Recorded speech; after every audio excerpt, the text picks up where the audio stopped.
Ikaze kuri wa mukunzi wacu udahwema kudukurikira umunsi ku munsi, mbonereho kwifuriza gukomeza kugubwa neza ndetse ibyo ukora byose bikomeze bikugendekere neza gatanu kuri gatanu nk'uko ubyifuza.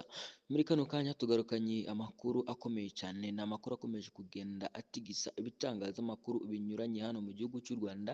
Ni kuri uno munsi wo ku cyumweru turi ku itariki ya gatanu ukwezi ni ukwa cumi umwaka ni uw'ibihumbi bibiri na makumyabiri na gatanu. Nyemerera nkuvire imuzi n'imuzingo iby'aya makuru akomeje kugarukwaho kenshi cyane n'ibitangazamakuru binyuranye bya hano mu gihugu cy'u Rwanda ndetse no hanze yaho.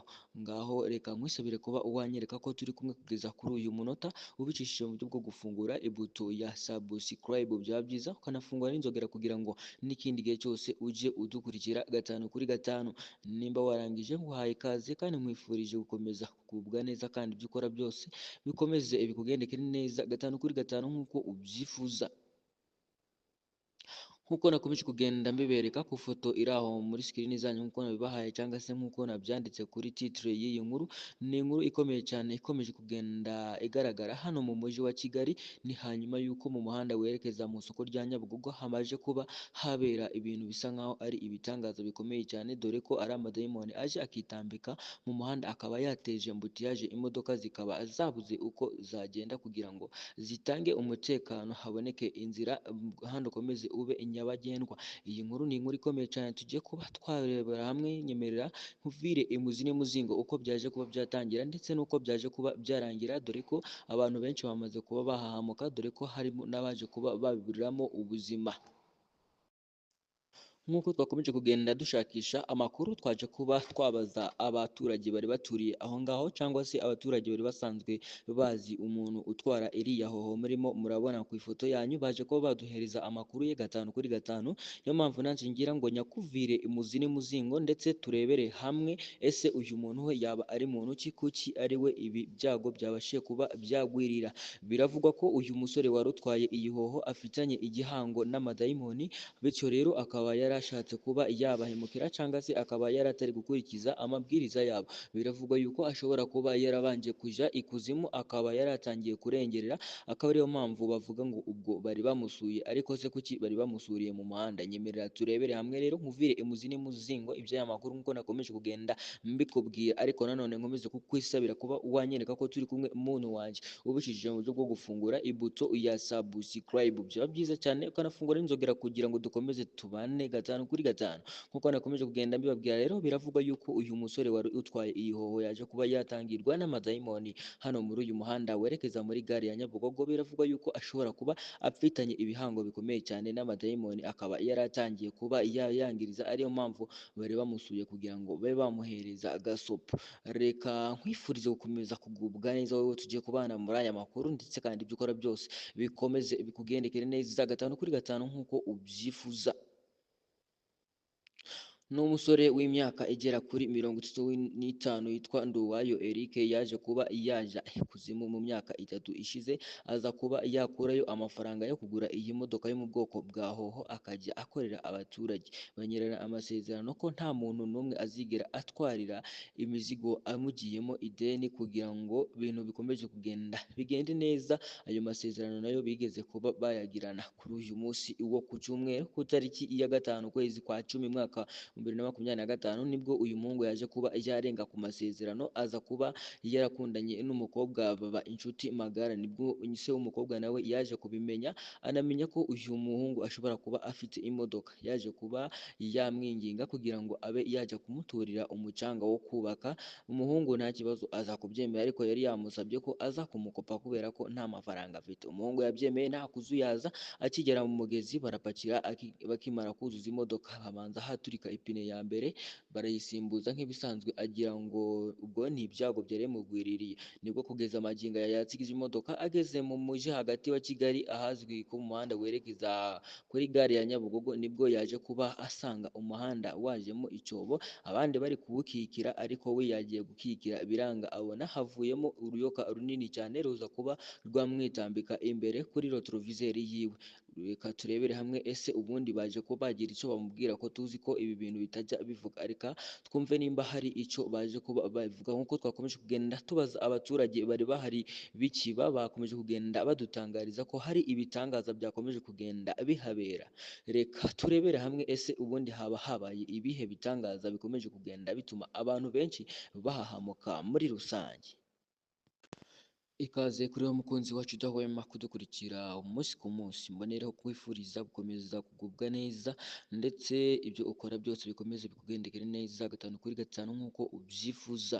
Muri kano kanya tugarukanye amakuru akomeye cyane, ni amakuru akomeje kugenda atigisa ibitangazamakuru binyuranye hano mu gihugu cy'u Rwanda. Ni kuri uno munsi wo ku cyumweru, turi ku itariki ya gatanu ukwezi ni ukwa cumi, umwaka ni uw'ibihumbi 2025. Nyemerera nkuvire imuzi n'imuzingo iby'aya makuru akomeje kugarukwaho kenshi cyane n'ibitangazamakuru binyuranye bya hano mu gihugu cy'u Rwanda ndetse no hanze yaho. Ngaho reka nkwisabire kuba uwanyereka ko turi kumwe kugeza kuri uyu munota, ubicishije mu buryo bwo gufungura ibuto ya subscribe, byaba byiza ukanafungura n'inzogera kugira ngo n'ikindi gihe cyose ujye udukurikira gatanu kuri gatanu. Nimba warangije nguhaye ikaze kandi nkwifurije gukomeza kugubwa neza kandi ibyo ukora byose bikomeze bikugendekere neza gatanu kuri gatanu nk'uko ubyifuza. Nk'uko nakomeje kugenda mbibereka ku foto iri aho muri screen zanyu, nk'uko nabibahaye cyangwa se nk'uko nabyanditse kuri titre y'iyi nkuru, ni inkuru ikomeye cyane ikomeje kugenda igaragara hano mu mujyi wa Kigali. Ni hanyuma y'uko mu muhanda werekeza mu isoko rya Nyabugogo hamaze kuba habera ibintu bisa nkaho ari ibitangaza bikomeye cyane, dore ko ari amadayimoni aje akitambika mu muhanda akaba yateje ambutiyaje, imodoka zikaba zabuze uko zagenda kugira ngo zitange umutekano, haboneke inzira hano ukomeze ube nyabagendwa. Iyi nkuru ni inkuru ikomeye cyane tugiye kuba twarebera hamwe. Nyemerera nkuvire imuzi n'imuzingo uko byaje kuba byatangira ndetse n'uko byaje kuba byarangira, dore ko abantu benshi bamaze kuba bahahamuka, dore ko harimo n'abaje kuba babiburiramo ubuzima. Nk'uko twakomeje kugenda dushakisha amakuru, twaje kuba twabaza abaturage bari baturiye aho ngaho cyangwa se abaturage bari basanzwe bazi umuntu utwara iriya hoho murimo murabona ku ifoto yanyu, baje kuba baduhereza amakuru ye gatanu kuri gatanu. Niyo mpamvu nanjye ngira ngo nyakuvire imuzi n'imuzingo ndetse turebere hamwe, ese uyu muntu we yaba ari muntu ki, kuki ari we ibi byago byabashije kuba byagwirira. Biravugwa ko uyu musore wari utwaye iyi hoho afitanye igihango n'amadayimoni, bityo rero akaba yarashatse kuba yabahemukira cyangwa se akaba yaratari gukurikiza amabwiriza yabo. Biravugwa yuko ashobora kuba yarabanje kuja ikuzimu, akaba yaratangiye kurengerera, akaba ariyo mpamvu bavuga ngo ubwo bari bamusuye. Ariko se kuki bari bamusuriye mu muhanda? Nyemerera turebere hamwe rero nkuvire imuzi n'imuzingo iby'aya makuru nk'uko nakomeje kugenda mbikubwira, ariko nanone nkomeze kukwisabira kuba wanyereka ko turi kumwe muntu wanjye, ubicishije mu buryo bwo gufungura ibuto ya subscribe. Byaba byiza cyane ukanafungura n'inzogera kugira ngo dukomeze tubane gatanu kuri gatanu. Nk'uko nakomeje kugenda mbibabwira rero, biravugwa yuko uyu musore wari utwaye iyi hoho yaje kuba yatangirwa n'amadayimoni hano muri uyu muhanda werekeza muri gare ya Nyabugogo. Biravugwa yuko ashobora kuba afitanye ibihango bikomeye cyane n'amadayimoni, akaba yaratangiye kuba yayangiriza, ariyo mpamvu bari bamusuye kugira ngo babe bamuhereza gasopo. Reka nkwifurize gukomeza kugubwa neza wowe tugiye kubana muri aya makuru, ndetse kandi ibyo ukora byose bikomeze bikugendekere neza gatanu kuri gatanu nk'uko ubyifuza. Ni umusore w'imyaka igera kuri 35 yitwa Nduwayo Eric, yaje kuba yaja ikuzimu mu myaka 3 ishize, aza kuba yakurayo amafaranga yo kugura iyi modoka yo mu bwoko bwa hoho, akajya akorera abaturage. Banyerera amasezerano ko nta muntu n'umwe azigera atwarira imizigo amugiyemo ideni kugira ngo ibintu bikomeje kugenda bigende neza. Ayo masezerano nayo bigeze kuba bayagirana kuri uyu munsi wo ku cyumweru ku tariki ya gatanu ukwezi kwa 10 mwaka 2025, nibwo uyu muhungu yaje kuba yarenga ku masezerano, aza kuba yarakundanye n'umukobwa baba inshuti magara. Nibwo se w'umukobwa nawe yaje kubimenya, anamenya ko uyu muhungu ashobora kuba afite imodoka, yaje kuba yamwinginga kugira ngo abe yajya kumuturira umucanga wo kubaka. Umuhungu nta kibazo aza kubyemera, ariko yari yamusabye ko aza kumukopa kubera ko nta mafaranga afite. Umuhungu yabyemeye nta kuzuyaza, akigera mu mugezi barapakira, bakimara kuzuza imodoka habanza haturika ipine mapine ya mbere barayisimbuza nk'ibisanzwe agira ngo ubwo ni ibyago byari bimugwiririye, nibwo kugeza amagingo aya yatsigije imodoka ageze mu mujyi hagati wa Kigali ahazwi ko mu muhanda werekeza kuri gare ya Nyabugogo, nibwo yaje kuba asanga umuhanda wajemo icyobo abandi bari kuwukikira, ariko we yagiye gukikira biranga, abona havuyemo uruyoka runini cyane ruza kuba rwamwitambika imbere kuri retroviseri yiwe.